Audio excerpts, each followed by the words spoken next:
Poa. Hata hivi maisha yanaenda kasi sana kabisa. Yaani ile kinoma, yaani ile hata pesa zenyewe zisizioni.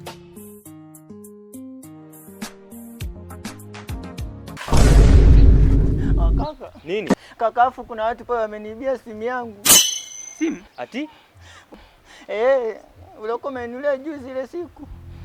Huyu mtu anachukuliaje kudadeki huyu? kwa tatizo mwanangu umekaa kinyonge sana mwanangu. Hivi yaani Baba. nashangaa. Wapi hapo? Siku hizi pale tu chini uko napita njia pale karibu na duka la kuamua pale. Kubwa babaki. Hivi mtaa umenichukuliaje huyu? Nilipita wakaniita nikajua ni kitu tu cha kawaida. Nashangaa akanipiga akachukua ile simu. Kubwa babaki. Wanakuchukulia kimboga. Wadogo. Wachukua mama. Letee mbala hiyo.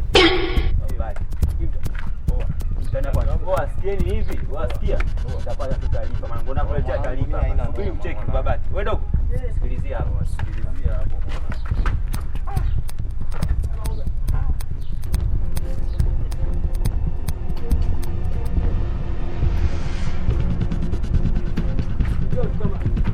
Kaka. Tembea sasa.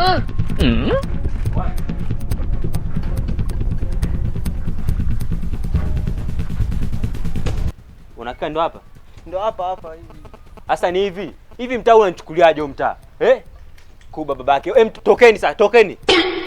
Sikia dogo. Leo nakukanyagia watu. Unanisikia? Leo nakukanyagia? Nakanyagia. Hivi mtaa unanichukuliaje huu? Ndio kuchukua.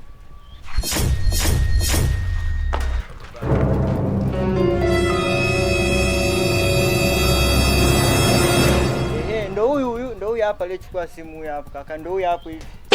Una hakika ndo hawa? Ndo yeye huyu, ndo huyu. Shalom.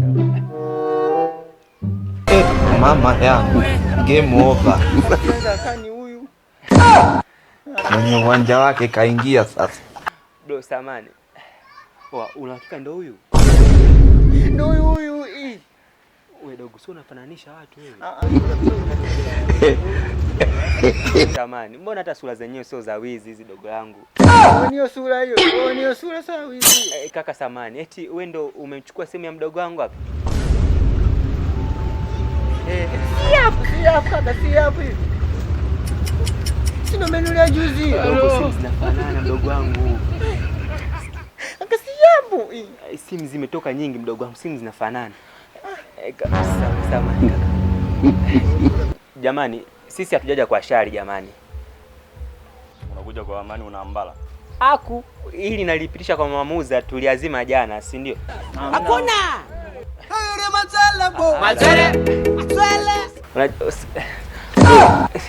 Sikia bro. Sisi wote tu wana hapa.